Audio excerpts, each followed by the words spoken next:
Hello friend, welcome to our YouTube channel true and viral story. मैं फरजंद अली स्वागत करता हूं आपका अपने यूट्यूब चैनल पर। आज आपके लिए लेकर आया हूं एक नई वीडियो, नई जानकारी के साथ। Let's start. स्वागत है आपका हमारे YouTube channel true and viral story में। सब्सक्राइब करें हमारे चैनल को और साथ में बेल आइकन के ऑल बटन पर प्रेस करें, जिससे कि हमारी सभी नोटिफिकेशन आपको मिलती रहे।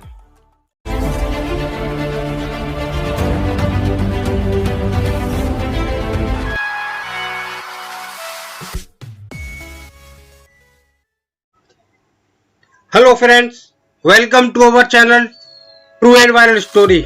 मैं फरजंद अली। आज की वीडियो में मैं आपको बहुत सरल आसान भाषा में इनकम टैक्स की रिटर्न जमा करने के बारे में बताऊंगा कि कैसे जमा होती है। उन लोगों की इनकम जिनकी इनकम सैलरी से होती है या इंटरेस्ट, डिविडेंड आदि से होती है। इनकम टैक्स की नई वेबसाइट लॉन्च हुई है, पुरानी वेबसाइट को बंद कर दिया गया है।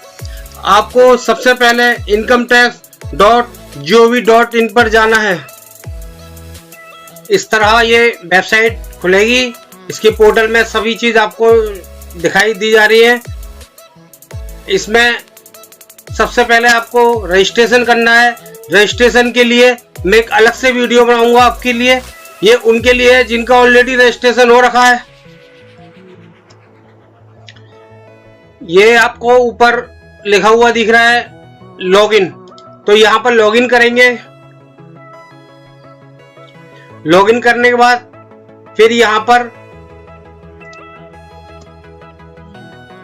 पैन कार्ड नंबर डालेंगे।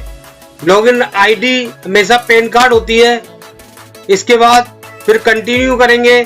कंटिन्यू करने के बाद फिर यहां पर प्लीज कंफर्म पर प्रेस करेंगे और फिर पासवर्ड देंगे।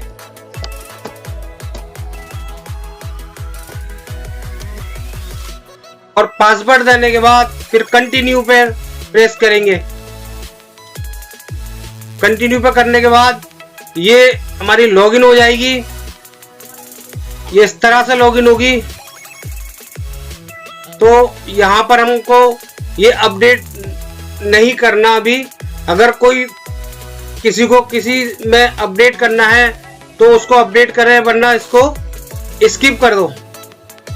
स्किप करने के बाद फिर यहां पर जाएंगे ई फाइलिंग। ई फाइलिंग के बाद फिर इनकम टैक्स रिटर्न, फिर फाइल इनकम टैक्स रिटर्न पर क्लिक करेंगे। फिर हमारा ये पार्ट खुलेगा। इसके बाद फिर हम यहां सिलेक्ट करेंगे कि हमें किस असेसमेंट ईयर की रिटर्न जमा करनी है।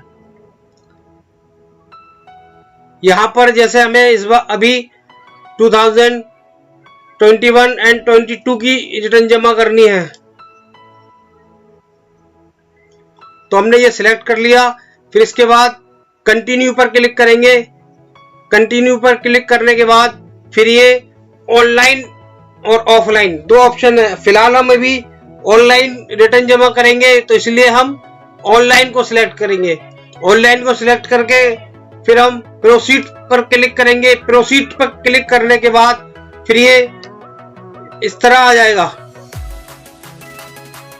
यहां पर हम स्टार्ट न्यू फाइलिंग पर जाएंगे और फिर यहां पर इंडिविजुअल पर प्रेस करेंगे। सिलेक्ट करेंगे इसको, फिर कंटिन्यू करेंगे। फिर हम यहां पर कौन सी रिटर्न जमा करनी है, हमें 1 करनी है, 2 करनी है या 4 करनी है। तो अभी हम रिटर्न 1 जमा करेंगे, ITR 1, जो कि सैलरी वालों के लिए होती है। तो उसको हमने सिलेक्ट कर लिया। फिर हम प्रोसीड विद ITR 1 पे क्लिक करेंगे। ये खुलेगा हमारा। फिर इसके बाद हम ये देखिए, इसमें ये सारी चीजें बताई गई है कि आपको क्या क्या डॉक्यूमेंट चाहिए। तो उसके लिए ये देखिए, अब आपको सैलरी वालों के लिए फॉर्म 16 होना जरूरी है, जो कि उनका एम्प्लॉयर देता है। दूसरा, रेंट रिसिप्ट होना चाहिए। तीसरा, investment premium payment receipt, LIC वगैरह का जो पेमेंट करते हैं उसकी सारी रिसिप्ट होने चाहिए। और अगर हम ये व्यू मोर पे करेंगे तो ये आपको डिटेल से और भी आइटम जो डॉक्यूमेंट चाहिए उसके बारे में बताते हैं। बैंक स्टेटमेंट चाहिए आपको, हाउसिंग लोन इंटरेस्ट सर्टिफिकेट, इसकी डिडक्शन मिलती है तो उसमें जो इंटरेस्ट देते हैं हाउसिंग लोन पर तो उसका सर्टिफिकेट होना जरूरी है। फिर रिसिप्ट ऑफ डोनेशन वगैरह दिया है वो, रेंट एग्रीमेंट अगर रेंट देते हैं, इन्वेस्टमेंट वगैरह किया है तो उसकी रिसिप्ट वगैरह वगैरह का ये डिटेल दी हुई है सारी। तो अब इसके बाद हम लेट्स गेट स्टार्ट पर प्रेस करेंगे तो हमारी ये खुलेगी। यहाँ पर ये पूछ रहा है, आंसर पूछ रहा है, आपके बारे में पूछ रहा है कि आपकी इनकम किस तरह की है, क्यों आप रिटर्न जमा करना चाहते हैं। तो इसमें पूछ रहा है please answer the following question to proceed further. तो are you filing the income tax return for any of the following reason. आप क्यों रिटर्न जमा करना चाहते हैं। तो ऊपर सबसे पहले दिया है taxable income is more than basic exemption limit. अगर ज्यादा है आपकी एग्जाम्पशन लिमिट से तो आप ऊपर वाले को सिलेक्ट करेंगे। इसके अलावा ये नीचे दी है filing return of income due to fulfilling any one of more below mention. तो इसमें ये देखिए 3 दिए हुए हैं। इसमें पहला ये दिया हुआ है कि आपके अकाउंट में 1 करोड़ रुपए से ज्यादा जमा किए हैं तो आपने रिटर्न जमा कर रहे हो क्या। दूसरे में आपने फॉरेन कंट्री में 2 लाख रुपए से ज्यादा एक्सपेंसेस किए हैं। तीसरा कह रहा है कि आपका इलेक्ट्रिसिटी बिल 1 लाख से ज्यादा है तो इनकम टैक्स के रूल के हिसाब से ये तीनों चीजों अगर आपकी हो रही है, अलाउ है आपके ऊपर, तो आपको इनकम टैक्स की रिटर्न जमा करना मैंडेटरी होता है। तो अब हम फिलहाल अदर्स पर क्लिक करते हैं, सिलेक्ट करते हैं और इसको कंटिन्यू कर देते हैं। कंटिन्यू करने के बाद फिर यहाँ पर प्री फील्ड वैलिडेशन के बारे में पूछता है तो इसको हम ओके कर देते हैं। इसके बाद फिर ये पहले ऊपर पर्सनल इंफॉर्मेशन फिल करना होता है, फिर ग्रॉस इनकम फिल करना होता है, फिर टोटल डिडक्शन का ये कॉलम में पूरा फिल करना पड़ेगा आपको। फिर टैक्स पेड में वो सारा डेटा फीड करना पड़ेगा जो आपका टीडीएस कटा है उसकी सारी एम्प्लॉय की डिटेल, उसका टेन नंबर और टीडीएस कितना कटा है ये सारा उसमें दिखाना होगा। उसके बाद फिर टोटल टैक्स लायबिलिटी को वेरीफाई करना होगा। तो जब तक ये वेरीफाई नहीं होगी जब तक आपकी रिटर्न जमा नहीं होगी। चलिए अब हम पर्सनल इंफॉर्मेशन को वैलिडेट करते हैं। तो ये पर्सनल इंफॉर्मेशन वैलिडेशन है। यहाँ पर आपको सारी जो डिटेल है आपकी Aadhaar number, PAN number, date of birth, आपका नेम, ये प्री फील्ड है। ये देखिए सब कुछ आपको प्री फील्ड मिल रहा है। यहाँ पर ये पेन नंबर है आपका, यहाँ पर ये आपका पूरा एड्रेस आ रहा है, यहाँ पर मोबाइल नंबर आ रहा है या ईमेल आईडी आ रहा है, जो भी आपने ईमेल आईडी दिया हुआ है। अब इसके बाद यहाँ पर सिलेक्ट करेंगे नेचर ऑफ एम्प्लॉयमेंट। अगर आप सेंट्रल गवर्नमेंट के एम्प्लॉई है तो सेंट्रल गवर्नमेंट सिलेक्ट करिए, स्टेट गवर्नमेंट के एम्प्लॉई है तो स्टेट गवर्नमेंट सिलेक्ट करिए। पब्लिक सेक्टर अंडरटेकिंग में अगर एम्प्लॉय हैं आप तो वो करिए, अगर आप पेंशनर हैं तो करिए। अगर आप किसी प्राइवेट कंपनी वगैरह में काम करते हैं या आपका एम्प्लॉयर कोई गवर्नमेंट से नहीं है या पीएसयू से नहीं है तो आप फिर अदर सिलेक्ट करेंगे। मेरे केस में अदर सिलेक्ट करना है मुझे, तो मैंने अदर सिलेक्ट कर लिया। अदर सिलेक्ट करने के बाद फिर ये फाइलिंग सेक्शन पूछ रहा है, तो फाइलिंग सेक्शन में हम खुद अपने आप ड्यू डेट से पहले रिटर्न जमा कर रहे हैं तो 139(1) को सिलेक्ट करेंगे। इसके बाद फिर आगे बढ़ेंगे हम, और यहाँ पर पूछ रहा are you opting for new tax regime under section 115 BAC। तो इसमें क्या है कि अभी गवर्नमेंट ने दो तरीके से आपको टैक्स के बारे में कहा है कि आप दो तरह से टैक्स दे सकते हैं, एक जो जनरल है उसके हिसाब से, और एक दूसरा अलग उन्होंने बनाया है जिसमें कि कुछ डिडक्शन एप्लीकेबल नहीं होंगी। तो इसके लिए अलग से हम वीडियो बनाएंगे, लेकिन फिलहाल हम इस नए को नहीं सिलेक्ट करेंगे, तो इसलिए नो करेंगे। हम अपने पुराने पे ही चलना चाहते हैं, तो हम पुराने पे चलने के लिए नो पे करेंगे। तो यहाँ पर हमने नो पे सिलेक्ट कर दिया। इसके बाद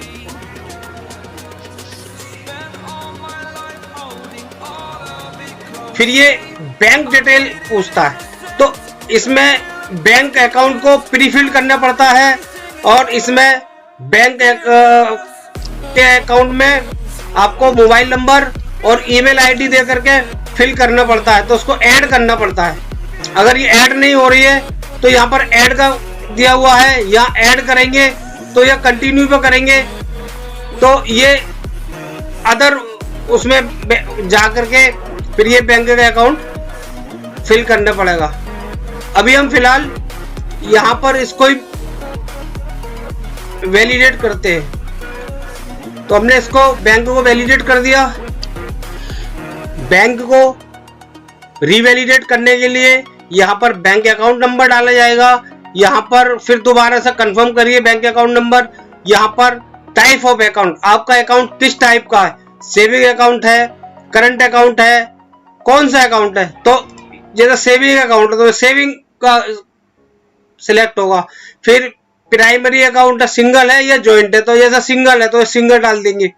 फिर यहाँ पर IFS कोड डाला जाएगा, जो भी बैंक का IFS कोड है, या IFS कोड डालने के बाद यहाँ पर बैंक का नेम और ब्रांच नेम ये खुद आएगा, और फिर इसको अगर आपकी इंफॉर्मेशन सही है तो ये वैलिडेट हो जाएगा। यहां पर आ जाएंगे और फिर ग्रॉस टोटल इनकम का ये कंफर्म करेंगे। इसमें सैलरी एग्जम्पशन के बारे में इंफॉर्मेशन ले रहे हैं आपसे, तो यहाँ पर देखना है कौन कौन सी डिडक्शंस आप ले सकते हैं, आप एलिजिबल हैं। तो अगर आप सेक्शन 10(14)I की एलिजिबल है तो यस करेंगे, वरना नहीं। मेरे में नहीं है तो मैं इसको सिलेक्ट नहीं करूँगा। फिर ये अलाउंसेस के बारे में है, special compensatory allowance, children education allowance और हॉस्टल अलाउंसेस।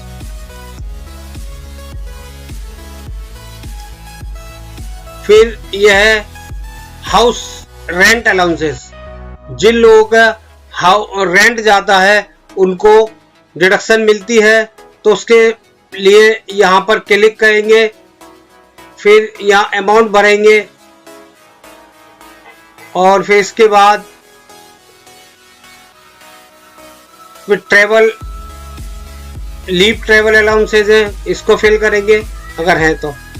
फिर अदर कोई है तो उसको लिए ये कॉलम दिया है तो उसको यस करेंगे। तो मेरे केस में हाउस रेंट अलाउंसेस का है, तो हम इसको यहाँ पर आ जाएंगे और फिर ग्रॉस टोटल इनकम का ये कंफर्म करेंगे। इसमें सैलरी एग्जम्पशन के बारे में इंफॉर्मेशन ले रहे हैं आपसे, तो यहाँ पर देखना है कौन कौन सी डिडक्शंस आप ले सकते हैं, आप एलिजिबल हैं। तो अगर आप सेक्शन 10(14)I की एलिजिबल है तो यस करेंगे, वरना नहीं। मेरे में नहीं है तो मैं इसको सिलेक्ट नहीं करूँगा। फिर ये अलाउंसेस के बारे में है, special compensatory allowance, children education allowance और हॉस्टल अलाउंसेस।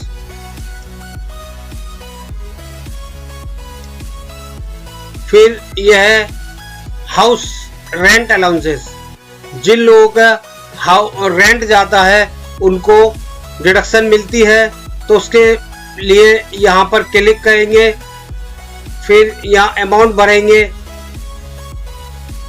और फिर इसके बाद फिर ट्रैवल लीव ट्रैवल अलाउंसेज है, इसको फिल करेंगे अगर है तो। फिर अदर कोई है तो उसको लिए ये कॉलम दिया है तो उसको यस करेंगे। तो मेरे केस में हाउस रेंट अलाउंसेस के का है, तो हम इसको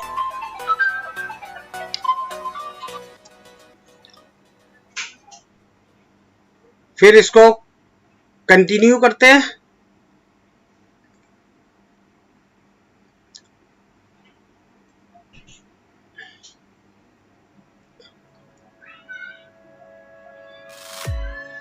इसके बाद फिर ये इनकम फ्रॉम सैलरी, इसके बारे में यहाँ फिगर फिल करनी होती है। इसमें देखिए जो भी फॉर्म 16 में सैलरी का अमाउंट दिया होता है वो हम यहाँ फिल करते हैं। ये हमने फिल कर दिया। उसके बाद फिर ये जो डिडक्शन थी हमारी HRA की, हाउस रेंट अलाउंस की, तो वो ये ऑटोमेटिक आ गई यहाँ पर।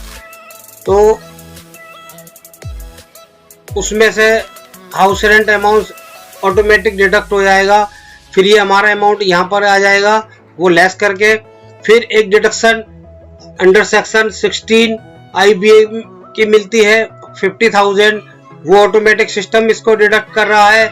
इसके बाद फिर chargeable income under head salary का ये अमाउंट यहाँ पर शो करेगा। फिर इसको हम सेव करेंगे। सेव करने के बाद फिर ये हमारा ये इस तरह से होगा और फिर हम इसको कंफर्म करेंगे। कंफर्म करने के बाद हमारा ग्रॉस टोटल इनकम ये कंफर्म हो जाएगा। फिर इसके बाद फिर ये टोटल डिडक्शन का फिल करेंगे। टोटल डिडक्शन में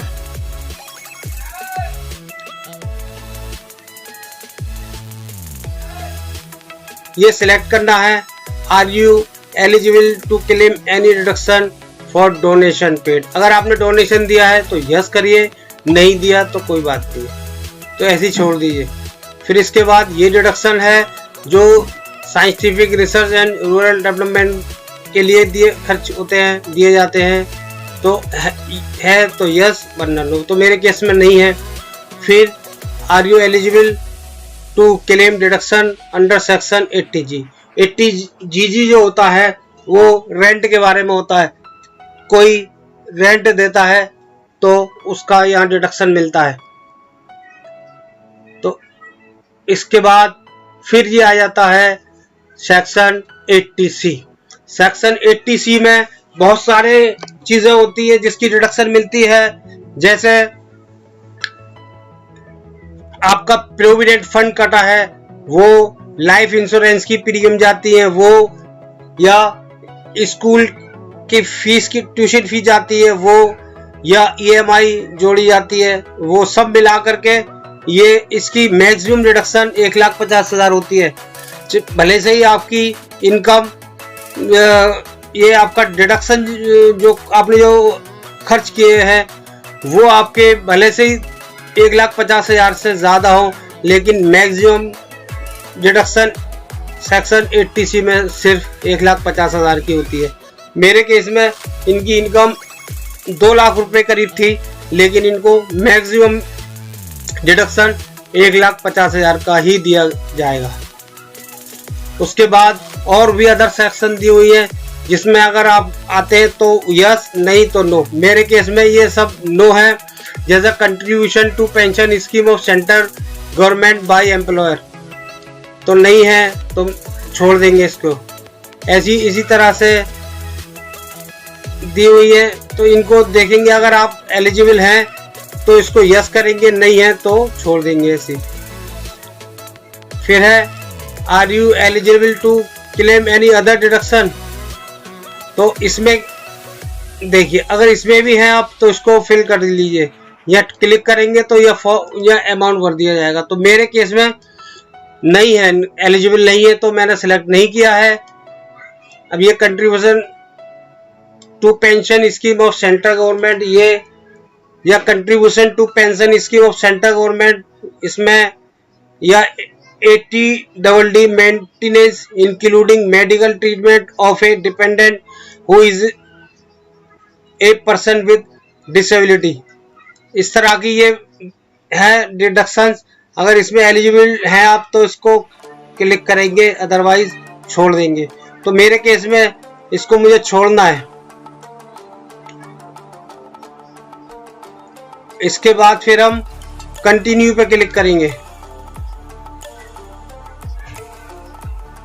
कंटिन्यू पे क्लिक करने के बाद हमारा इस तरह से होगा। फिर ये 80D में अगर डिडक्शन के एलिजिबल हैं आप तो इसको यहाँ फिल करेंगे। तो मेरे केस में ये है 80D का, तो मैंने इसको फिल किया हुआ है।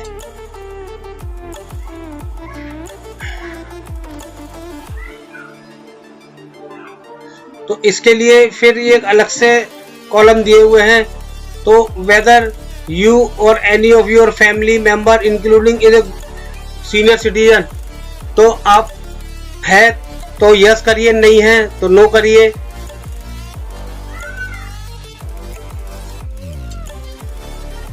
तो मेरे केस में नो है, लेकिन मुझे डिडक्शन लेना है, तो मैं यहाँ इसका अमाउंट फिल करूंगा।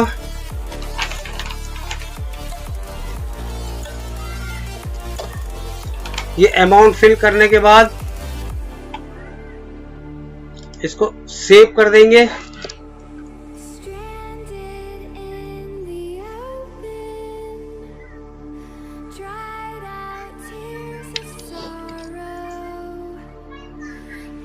फिर इसको कंफर्म करेंगे। कंफर्म करने के बाद फिर ये हमारा टोटल डिडक्शन ये हमारा कंफर्म हो जाएगा। फिर हम आगे बढ़ेंगे। फिर टैक्स पेड को कंफर्म करेंगे, तो इसको खोलेंगे। इसमें जितना भी आपका टीडीएस कटा है, आपके एम्प्लॉय ने टीडीएस काटा है, वो उसको ऐड करना पड़ेगा सारा। तो इस कॉलम में यहाँ पर ऐड कर लेंगे।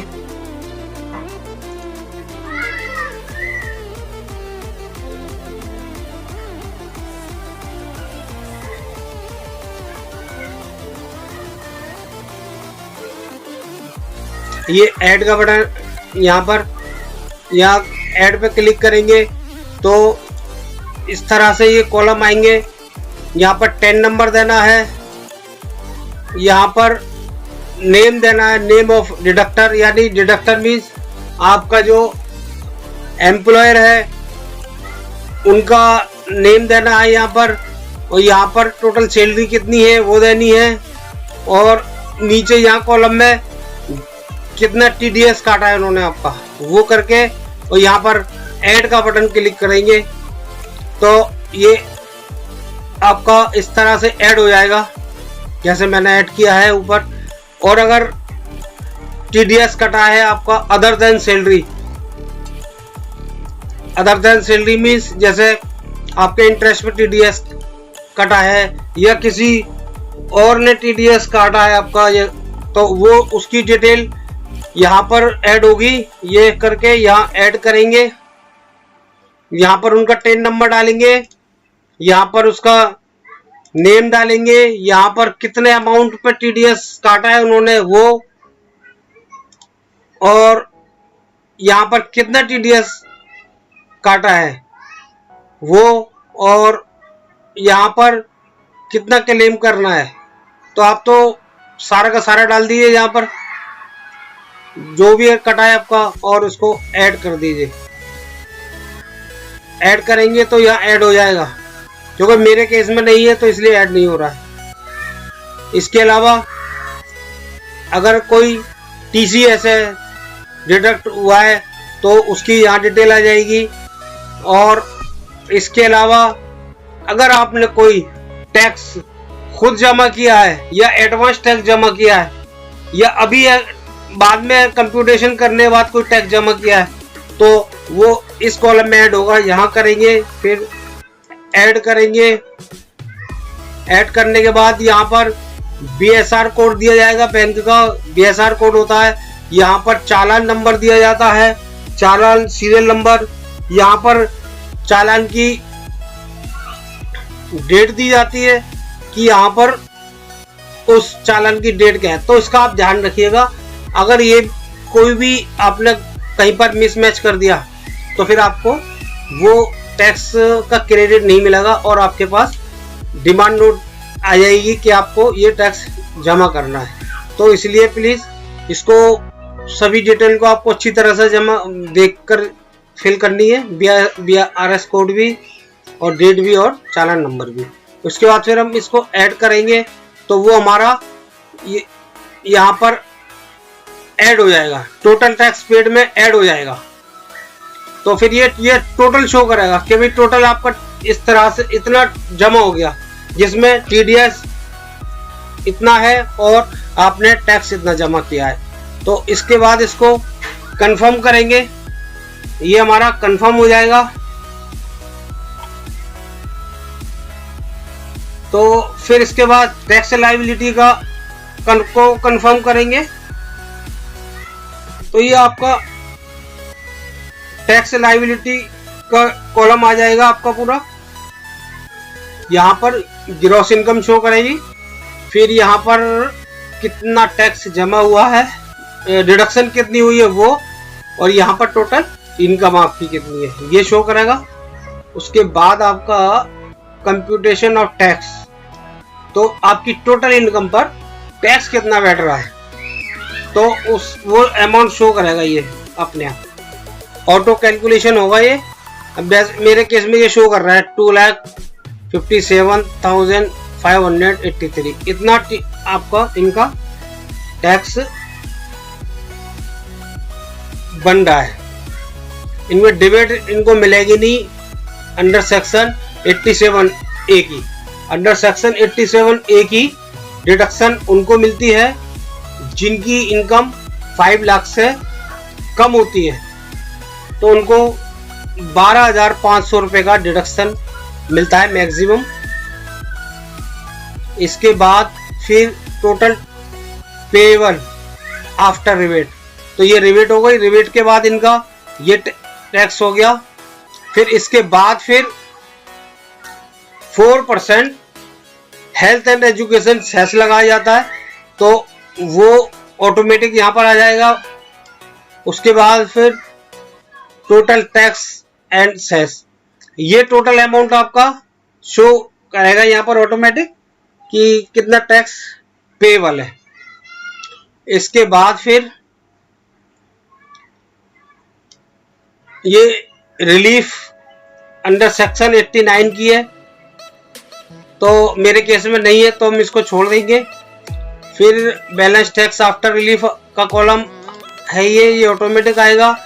फिर इंटरेस्ट, अगर आप ड्यू डेट से पहले जमा करते हैं तो कोई इंटरेस्ट नहीं होगा, अदरवाइज ये इंटरेस्ट लगते हैं। ये इंटरेस्ट 234A, 234B, 234C ये उन केस में होते हैं जब आपकी या तो इनकम टैक्स की रिटर्न लेट जमा हो रही है या एडवांस टैक्स बनता है आपके पास के ऊपर, आपके ऊपर इनकम टैक्स बनता है और आप अब टैक्स जमा करा रहे हैं, तो उस पर टैक्स इंटरेस्ट लगता है, तो वो उसी का कॉलम है ये। अब यहाँ पर है total interest and fee payable, तो इंटरेस्ट मेरे केस में अभी ड्यू डेट नहीं निकली है तो ये 0 हो गया। फिर ये total tax fee and interest, ये टोटल कॉलम आ गया। फिर इसको हम कंफर्म करेंगे। कंफर्म करने के बाद फिर ये हमारा सारे कॉलम कंफर्म हो गए। पर्सनल इंफॉर्मेशन कंफर्म हो गई, हमारी ग्रॉस टोटल इनकम कंफर्म हो गई, हमारा टोटल डिडक्शन कंफर्म हो गया, ये टैक्स टोटल कितना पेड किया है जिसमें टीडीएस और अगर बाद में आपने जमा किया है या एडवांस टैक्स जमा किया है वो सारा टोटल हो गया। तो ये कंफर्म हो गया हमारा। ये टोटल लायबिलिटी जो बनी हमारी ये यहाँ शो करेगी। फिर हमको इसको प्रोसीड कर देंगे।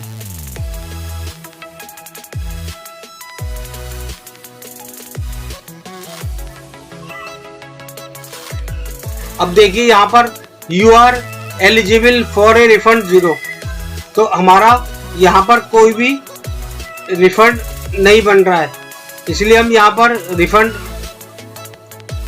शो नहीं करेगा। अब ऊपर देखिए ये वैलिडेट रिटर्न, ये वैलिडेट रिटर्न वैलिडेट हो गई। अब दूसरे नंबर पर कंफर्मेशन जो रिटर्न समरी, तो यहाँ पर हमें कंफर्म करना है सारी इस समरी का। तो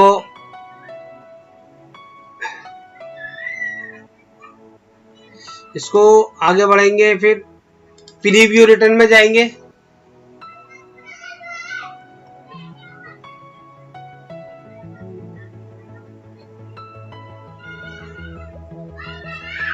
प्रीव्यू रिटर्न के बाद फिर यहाँ पर सबमिट के लिए कहेगा, तो यहाँ पर नाम अपने आप आ गया, ये फादर नेम आ गया। ये यहाँ पर आपको सेल्फ सेलेक्ट करना है, क्योंकि आपका अगर आपका कोई रिप्रेजेंटेटिव रिटर्न जमा कर रहा है तो वो यहाँ पर रिप्रेजेंटेटिव का आएगा, उनका पेन नंबर दिया जाएगा। यहाँ पर आप खुद हो तो यहाँ पर आपका पेन नंबर दिया जाएगा। फिर इसके बाद यहाँ पर प्रोसीड टू प्रीव्यू करेंगे। तो आपने जो भी फिल किया है वो सारी चीजें, सारे डेटा यहाँ पर आएगा या शो करेगा आपको। ये देखिए मैं स्क्रॉल डाउन करता हूँ।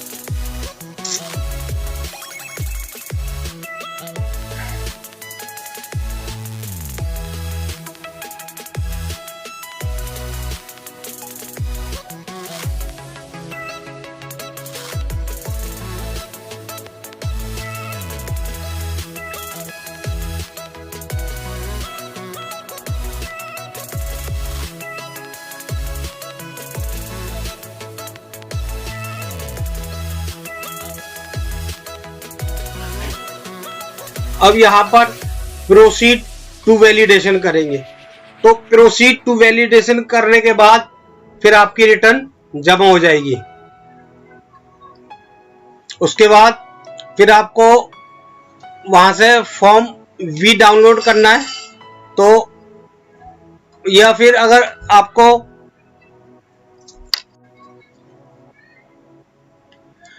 फिर हम इसको प्रोसीड टू वैलिडेशन करेंगे।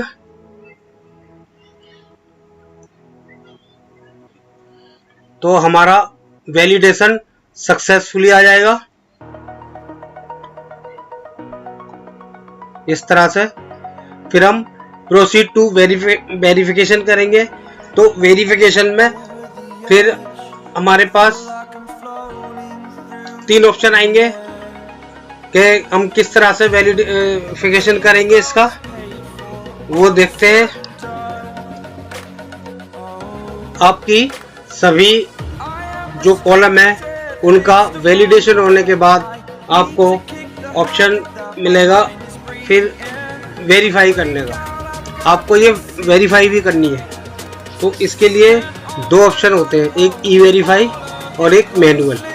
तो मैनुअल मीन्स ये है कि आपको उसका एक्नॉलेजमेंट निकालना पड़ेगा, उस पर साइन करने पड़ेंगे और उस पर फिर बेंगलोर भेजना पड़ेगा। वो इस तरह का होगा, ये देखिए ये इस तरह का होगा। तो इस पर साइन करके आपको बेंगलोर भेजना पड़ेगा। तो सबसे बेहतर तरीका होता है ई वेरिफिकेशन का। आधार से लिंक जो मोबाइल है उस पर OTP लाने का। तो दूसरा होता है ये आपका ई वेरिफिकेशन। तो ई वेरिफिकेशन पे हम क्लिक करेंगे तो फिर ये फिर ऑप्शन आएगा आपका OTP आने का। आधार में जो आपका मोबाइल नंबर होगा उसमें OTP जाएगा।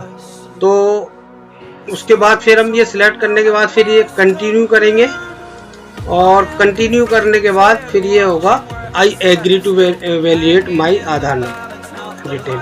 तो हम जैसे ही यहाँ पर जनरेट आधार OTP करेंगे तो आपके मोबाइल पर OTP जाएगा और वो OTP आपको यहाँ पर फिल करना है और जब आप उसको फिल कर देंगे तो फिर आपकी रिटर्न ये जमा हो जाएगी।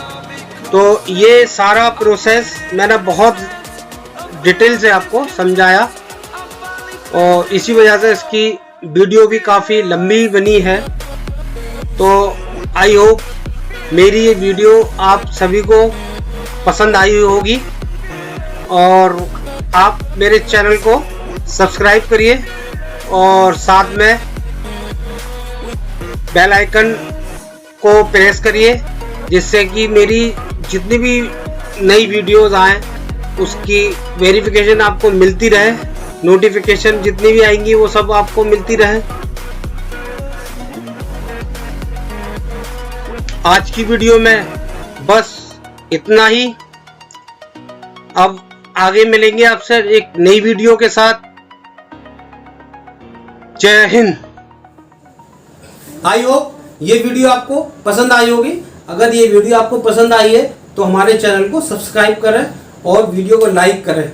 मिलते हैं अगली वीडियो में एक नई जानकारी के साथ। तब तक के लिए गुड बाय, जय हिंद।